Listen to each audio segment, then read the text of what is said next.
There you are. How's it going? I've been thinking today, and you can still see the smoke rising from my not insignificant ears probably as a result. I was talking in my blog about the need for a good team, and what actually prompted me to be thinking about that was that I've just taken quite a significant financial interest in a company called How2, which some of you will know of, a very good investment building company, and also involved in educating investors in how to build. And one of the issues that we've got in How2, which we're now fixing, was that a builder had been recommended to How2, and they had in turn allowed that builder to be used by some investors on a project in Auckland, and it's turned out to be a bit of a drama. And so How2 are now helping the investors take remedial action to get the project back on track and end up with a good result.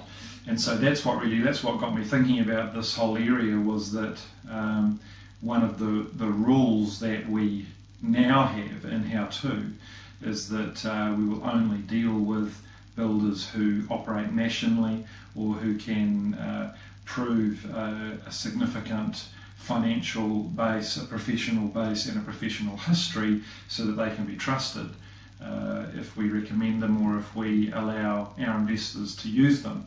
So now that rule's in place, this situation that occurred cannot happen again, short of a major left field event. And I see the same, as I was thinking about this particular situation, also got me thinking about it for you as investors with any area. Whether you come to somebody like me at Massive Action or now How2, you need to know that the people who are involved and the people who are being recommended are bulletproof. And that's equally true for your own individual investing. You have to make sure that the people that you are using are not necessarily the best in the country.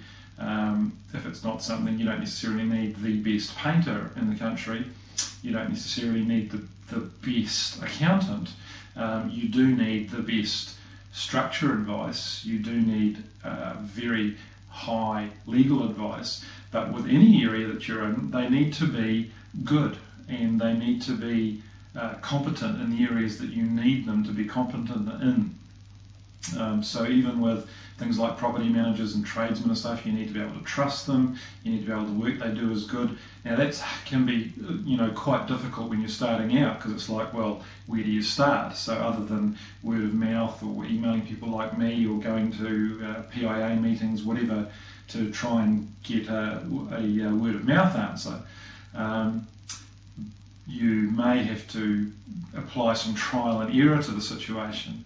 But if you do that, that's okay. But it's important then that you have rules say, okay, this is the outcome that we want. If the outcome is more like this, how much slack are we going to cut these people? It's like if you went to a doctor and they diagnosed badly, you should not go back to them again, right? Unless it was an understandable mistake. In fact, a good example of that perhaps is my mother. In some ways, of people who don't, that people are kind of overly forgiving. My mum was having problems with her sight a few years ago, went to her family doctor who her sons had never particularly rated, and he told her that she had glaucoma, I think.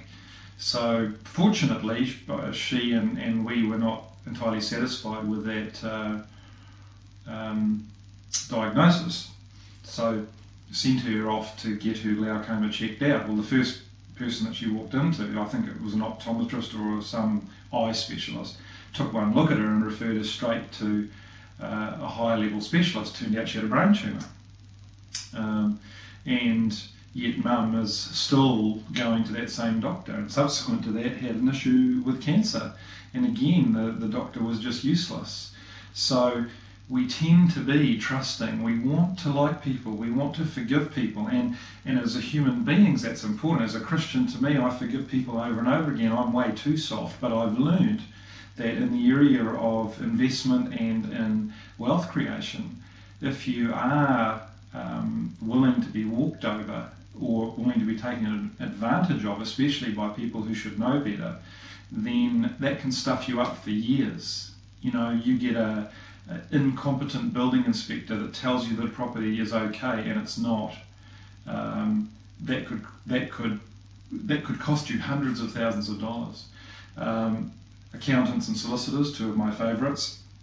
You get bad accounting advice, could cost you a fortune. We lost, I think it was over $350,000 or $300,000 on the sale of a business due to one bit of stupid advice. I now deal with accountants and structure people that would never happen to me again, and I thank God that we were able to recover from it. It nearly wiped us out. And so whether it's having a good builder or having a good property manager, or even just getting good advice, if you're doing up a place to sell and you know that you're useless when it comes to colour and design, find somebody good. Don't just find anybody. Don't go into Guthrie Bowron and get some 16-year-old blonde with big boobs to come and tell you what colour to paint your house. Get professional advice. And I know it sounds a bit weird that I stress this the way that I do, especially those of you who know me might think it's a bit odd, but man, I just get so saddened by the people I see walk through the door who are in terrible, terrible situations. Another very common one that I see is people going to mortgage brokers or going to finance people, and they're not what I would refer to as specialists. They're just aggressive people, and I'm just today, looking at trying to lease option somebody who's really been screwed over by a mortgage broker who got the money they should never have got. They weren't investors; they were just people trying to, get ahead. But had they gone to any broker that I used or a proper investment broker, that broker would have said, "You shouldn't do this. You're not in a position to be doing this." So, sorry if that's a bit hard and heavy, but I'm trying to focus more and more on giving you the best value that I can. It's a big amount of time and energy for me to put this together for you, so I want to make sure that it's valuable information in your hands. Find good professionals, use them. If in doubt, for $500 a year, join my forum, use mine, and then start to use your own if you find that mine don't entirely work out for you. But I can assure you, to the extent that I'm not God, but I trust the people that I work with, that you won't get bad advice, you won't get stitched up, you won't get ripped off. And irrespective of who you use, you need to make sure that you can tick those boxes. Have a good rest of the evening. Talk to you tomorrow. Bye-bye.